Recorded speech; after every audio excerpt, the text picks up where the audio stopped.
ठरलं तर मग प्रेक्षकांनो मालिकेचा जबरदस्त आपल्याला भाग पाहायला मिळणार आहे. मुळातच या मालिकेमध्ये आता एक एक गोष्टी अशा काही उलगडत जाणार आहेत, की या सगळ्यामध्ये मात्र आता स्वतः स्वतः इकडे कुसुम अशी काहीतरी गोष्ट आता सायलीच्या हातात देणार, की त्यानंतर सायलीला या सगळ्यामध्ये जी प्रश्नांची उत्तरं ती शोधते, त्या प्रश्नांची उत्तरं एका झटक्यात मिळणार आहेत. आणि इतकंच नाही, तर या सगळ्याला अजून एक सत्याची जोड आता लागणार आहे आणि ती म्हणजे आता एक जोगतीण देणार आहे. आणि त्यानंतर ज्या प्रश्नांची उत्तरं आता सायली शोधत आहे, त्या प्रश्नांची तिला आता उत्तरं सापडणार आहेत. ती म्हणजे आश्रमातील कुसुमताई आणि ती जोगतीण. जी काही आता 2 गोष्टी सायलीच्या हातामध्ये येणार, त्यावरून आपणच खरी तन्वी आहोत, हे सत्य तिला आता समजणार आणि इथूनच खऱ्या अर्थाने मालिकेचा दुसरा अध्याय सुरू होणार आहे. नक्की काय घडलंय, कसं घडलंय सविस्तरपणे पाहू. इकडे आता आपण पाहिलंय, की सचिनने या सगळ्यामध्ये मोठा गेम केलाय. सचिनने असा गेम केलाय, की काहीही झालं तरीसुद्धा कोर्टामध्ये डिव्होर्स जरी असला, तरीसुद्धा तो डिव्होर्स त्याच्याच बाजूने आता इकडे लागेल आणि त्याचबरोबर त्याला आता पोटगी द्यावी लागणार नाही. उलट, उलट या सगळ्यामध्ये अस्मिताच अडकली जाईल आणि मग मात्र आता खूपच मोठा प्रॉब्लेम अस्मितासाठी क्रिएट होईल. पण त्याच वेळेला तो आता घरी आलाय आणि घरी आल्यावरती तो आता सांगतोय, की काहीही झालं तरी सुद्धा तुझं आणि माझं अफेअर आहे साक्षी, हे आता सिद्ध व्हायला नको आहे. साक्षीने खरं तर आता मात्र प्लास्टिक सर्जरीचा निर्णय ऑलरेडी घेतलेलाच आहे आणि ज्या वेळेला प्लास्टिक सर्जरीचा निर्णय आता साक्षीने घेतलाय आणि त्याच वेळेला साक्षी सांगते, हे बघ, ते सिद्धच करू शकणार नाहीये की साक्षी शिकरे जिवंत आहे. आणि त्यानंतर मग आता ते कसं काय तुझ्यावरती आरोप करते, यावरती तो म्हणतो, का नाही सिद्ध करू शकणार? अर्जुन आणि सायली यांनी तुला पाहिलंय आणि त्यानंतर तिने सायलीने तर तुझा म्हणजे प्रत्यक्ष पाहिलेलं आहे ना. आणि त्यावरती आता साक्षी सांगायला लागते, हे बघ, प्रत्यक्ष पाहिलं असलं तरी कोणत्याही प्रकारचा तिच्याकडे पुरावा नाहीये आणि त्याचमुळे हा पुरावा नसल्या कारणाने मात्र आता ती या सगळ्यामध्ये काहीही करू शकत नाहीये. साक्षीला हे माहित नाहीये, की सायलीने तिचा व्हिडिओ बनवलेला असतो सचिनच्या सोबत. हे सत्य तिला माहिती नाहीये. सायलीने घरच्यांना दाखवण्यासाठी तो व्हिडिओ जरी बनवलेला असला, तरी कोर्टामध्ये एव्हिडन्स म्हणून आता हा पुरावा पुरेसा ठरणार असतो. बरं, हे सगळं होत असताना मग आता साक्षी सांगायला लागते, मुळातच या सगळ्यामध्ये आता आपल्याला एकच गोष्ट करायला लागणार आहे आणि ती म्हणजे काहीही झालं तरी सुद्धा आता इकडे मी जिवंत नाहीये हे सिद्ध करण्यासाठी मी ऑलरेडी डॉक्टरांकडे बोललेली आहे आणि डॉक्टर माझी प्लास्टिक सर्जरी करून घेणार आहेत.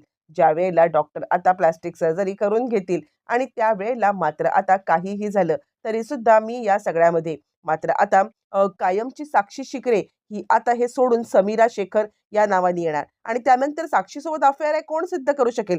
पण त्यावरती सचिन म्हणतो, हे इतक्या हार्ड अँड फास्ट खरंच होणार आहे का?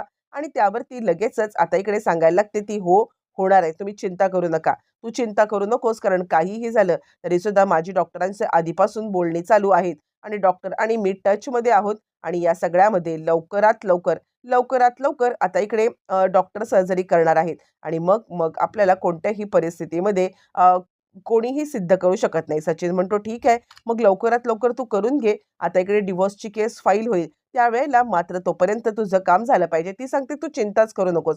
जे काही आहे ना, ते सगळं मी आता इकडे समोरच करून घेणार आहे. असं म्हटल्यावरती मात्र आता या सगळ्या गोष्टी आता क्लिअर झाल्यात आणि साक्षी आता आपलं ऑपरेशन करण्यासाठी तयार झालेली आहे. बरं, हे सगळं होत सचिनने आता एक वेगळीच खेळी खेळली. सचिनच्या आई-वडिलांना त्याने वृद्धाश्रमात आणले. कारण त्याचं प्लॅनिंगच वेगळं आहे. सचिनच्या डोक्यात वेगळंच प्लॅनिंग आहे. तो जरी साक्षीला हे बोलत असला, तरी साक्षीची प्रॉपर्टी हडप करून कायमचं कॅनडाला निघून जाणं हे त्याच्या डोक्यात चाललंय. म्हणून आता आपली पण घर विकून त्याने आता इकडे आई-वडिलांना वृद्धाश्रमात आणलंय आणि आई-वडील त्याला विचारतायत, "काय झालंय? म्हणजे आपण इथे का तू आम्हाला आणलेलं आहेस?" आणि त्यावरती तो उडवाउडवीची उत्तरं देत आता सांगायला लागतोय, खरं सांगायचं तर आता मी या सगळ्यामध्ये काहीही झालं तरी सुद्धा तुम्हाला एकटं पडू देणार नाही. तुमच्या जीवाला धोका आहे. त्या घरामध्ये अस्मिता आता आपला हिस्सा मागायला येईल. ती पोटगी मागायला येईल. म्हणून मी काय केलंय माहितीये का? ते घर आता कायमचं म्हणजे कुणाच्या तरी नावावरती मुद्दाम करून ठेवलंय आणि आता आपण असं दाखवायचंय, की तुम्ही त्या घरामध्ये राहतच नाहीयेत आणि आपल्या नावावरती ते घरच नाहीये. म्हणजे उद्या जर का आता पोटगी मागितली गेली, तर आता पोटगी मागणारी मात्र आता अस्मिता त्या घरावरती दावाच सांगू शकत नाहीये. कळतंय का? म्हणून मी हा सगळा प्रकार केलाय. आणि त्यावरती भोळेभाबडे आई-वडील किंवा आपल्या मुलाच्या प्रेमामध्ये वेडे असलेले आई-वडील मात्र या सगळ्यामध्ये काहीच बोलत नाहीयेत कारण आता जे काही मुलगा बोलतोय ते खरं आहे असं ते मानून चाललेले आहेत बिचारे. आणि इथेच इथेच आता सचिनने अर्धा गेम जिंकलाय. आई वडिलांना सगळ्या सगळ्या खोट्या पद्धतीने हा सगळा प्रकार करत सचिनने मात्र आता त्यांना वृद्धाश्रमात कायमची रवानगी केले. वृद्धाश्रमात रवानगी केल्यावरती मात्र आता त्यांचं 1 महिन्याचं बिल भरलंय आणि इथून पसार होण्याचा त्याचा आता प्रयत्न चाललाय. इकडे आपण पाहतोय की सायली आता सतत कंटिन्युअसली त्या छोट्या तन्वीचा फोटो घेते. छोट्या तन्वीचा फोटो घेऊन कंटिन्युअसली ती आता म्हणजे तो फोटो बघते आणि "का? तू का दिसत आहेस मला? तुझी आणि माझी कधी आयुष्यात भेट झालेली नाहीये आणि असं असताना तू मला का दिसतेस ते काही नाहीये." या सगळ्याचा सोक्षमोक्ष लावला पाहिजे. माझा आणि छोट्या तन्वीचा काय संबंध होता? कधीतरी आम्ही भेटलो होतो का? पण नाही, मला नाही आठवत आहे. ती हरवली आणि मी मधुभाऊंच्या आश्रमात गेले. काय सत्य असेल? आणि या प्रश्नाची उत्तरं जर कोणी मला देऊ शकत असेल, तर ते आहेत एकतर मधुभाऊ आणि मधुभाऊंच्या नंतर जर कोणी मला उत्तरं देऊ शकत असेल, तर ती आहे कुसुमताई. मला कुसुमताईची भेट घेतली पाहिजे. कुसुमताईची भेट घेऊन मी आता या सगळ्या प्रकरणाचा सोक्षमोक्ष लावणार म्हणजे लावणार. असा आता सायलीने विचार केलेला आहे आणि सायली या सगळ्या प्रकरणाचा सोक्षमोक्ष लावण्यासाठी आता इकडे आधी मंदिरात आणि कुसुमताईला तिकडे भेटायला त्यानंतर कुसुम घरी आले. कुसुम आता घरी आलेली आहे. घरी आल्यावरती कुसुम सांगते, "सायली, अगं काय गं? म्हणजे आता तुला आज अचानक माझी आठवण कशी झाली?" "हां, म्हणजे मी तुला भेटायला येणारच होते. मला आता इकडे गुड न्यूज तुझी समजलेलीच होती.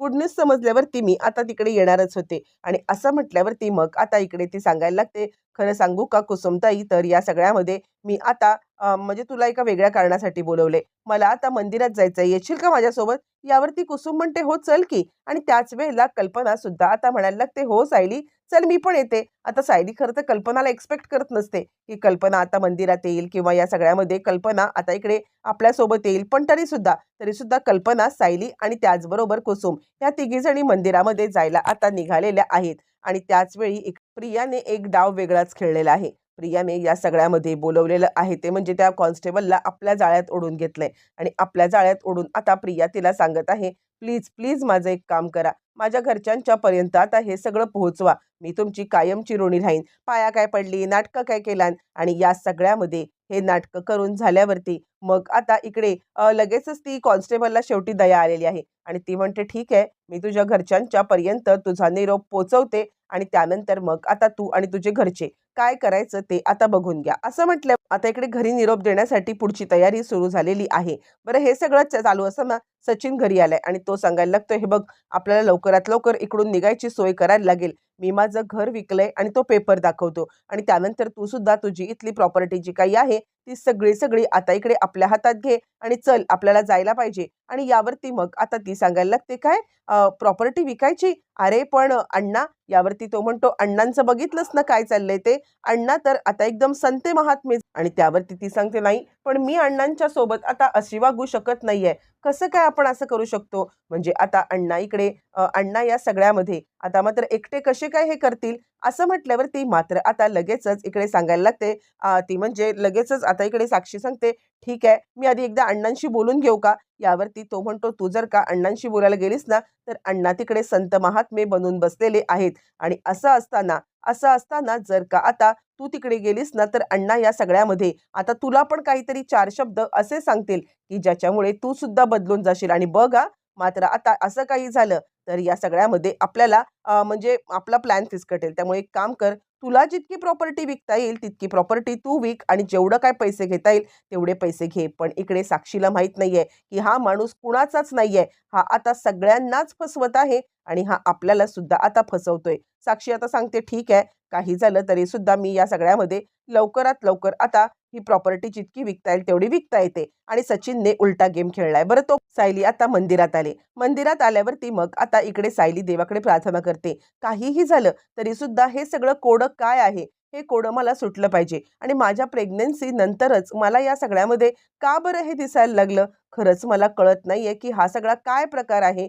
का मी या सगळ्यामध्ये इतकी आता इन्व्हॉल्व झालेली आहे? अशी देवाकडे ती प्रार्थना करते आणि त्याच वेळेला कुसुम आता सायलीला सांगायला लागते, "सायली, खरं तर आता तू ज्यावेळेला आई बनतेस ना, त्यावेळेला मधुभाऊंनी अशा काही गोष्टी तुझ्या ठेवलेल्या होत्या, की ज्या गोष्टी आता लहानपणीच्या तुझ्या आहेत. एकदा मधुभाऊ मला बोलले होते, की खरं तर माझ्या साऊबाळाला हे माझ्या हाताने द्यायचं आहे. ज्यावेळेला ती स्वतः आई बनेल ना त्यावेळेला. आणि असं म्हटल्यावरती आता इकडे काहीतरी गोष्ट इकडे ज्यावेळेला कुसुमने दिलेली आहे आणि तेव्हा कल्पना ती गोष्ट पाहते आणि ही कसं काय?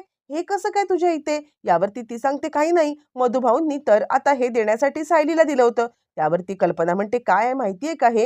हे आता खरं तर छोट्या तन्वीच्या सोबत आता पूर्णाजीने दिलेलं सुरक्षा कवच होतं आणि हे सुरक्षा कवच तुझ्याकडे आहे. म्हणजे याचा अर्थ काय होतो?" आणि खरं सांगायचं तर एक एक गोष्टी आता उलगडत चालल्यात आणि त्यावरती मग आता कल्पना सांगायला लागते, "मला काय वाटतं माहिती का? कारण या सगळ्यामध्ये आपण आता एकच गोष्ट पाहिलेली आहे आणि ती गोष्ट म्हणजे की प्रिया ही आता जे घेऊन पळालेली आहे भांडं किंवा जे गाठोडं ते त्याच ह्याच्यामधलं म्हणजे आश्रमातच कोणी तन्वी होती का? आणि हे आश्रमातलंच आहे का? मग मधुभाऊंनी हे सायलीला का द्यायला सांगितलं होतं?" एक करत कल्पना अगदी टोकापर्यंत पोहोचले. पण आता एकदम टोकाला पोहोचून आता पुढचं मात्र तिला काही कळत नाहीये, की नक्की याच्यामध्ये आपण आता काय करायचंय? किंवा आता खरंच सायली तन्वी आहे, तिला काही कळायला मार्ग नाहीये. पण इकडे सायलीला चक्कर आले आणि त्यामुळे तो विषय तिथेच बंद झालाय. कल्पना सायलीला घेऊन आता घरी आलेली आहे. ज्यावेळेला कल्पना सायलीला घेऊन घरी आले आणि त्यावेळेला मात्र आता इकडे कुसुम घरी निघून गेले. पण सायलीच्या डोक्यामध्ये मात्र आता अनेक घडामोडी अशा काही चाललेल्या आहेत, की त्यानंतर त्यानंतर मात्र आता इकडे सायली या प्रश्नाचं उत्तर जर का मला शोधायचं असेल, तर आता आश्रमाच्या इकडे असलेली एक म्हातारी आजी तिलाच विचारायला पाहिजे. काय कोडं आहे? काय नक्की हे चाललंय? हे आता मला सत्य जाणून घ्यायलाच पाहिजे. आणि त्याचसाठी सायली आता इकडे त्या आश्रमातल्या जोगतिणीच्या म्हणजे आश्रमाच्या बाजूला असणारी जोगतीण जी त्या पहिल्या पूर्वंपार त्या आश्रमात असते, तिला भेटायला निघाले आणि तीच जोगतीण सायलीला आता कोडं द्यायला लागते, की ज्या ज्या जीवाला तू जन्माला घालायला निघालेली आहेस, तो जीव हे सगळं डिझर्व्ह करतो आणि तोच जीव आता या घराण्याचा वारस आहे. तो जीव किल्लेदार, सुभेदार कुटुंबाचा खरा वारस आहे. सायलीला या एका वाक्याने आपणच खरी तन्वी आहोत, या सगळ्या प्रश्नांचा उलगडा झालेला आहे आणि या प्रश्नांची उत्तरं सुद्धा मिळालेली आहेत. सायली तिला सांगते, "काय सांगतेस? तू जे काही बोलतेस त्याला काही पुरावा?" आणि त्यावरती ती आता बाई सांगायला लागते, "सगळा पुरावा तू स्वतःच पुरावा आहेस." असं म्हटल्यावरती सायलीला खरंच काही म्हणजे अर्ध्यामृध्या गोष्टी कळल्यात आणि याच्यातूनच आपणच खरी तन्वी आहोत हे सुद्धा सत्य तिच्या समोर आलेलं आहे. आता मात्र हे सत्य घरच्यांच्या समोर ती कसं काय आणणार? येणाऱ्या भागामध्ये सगळ्या गोष्टी आपल्याला पाहायला मिळणार आहेत.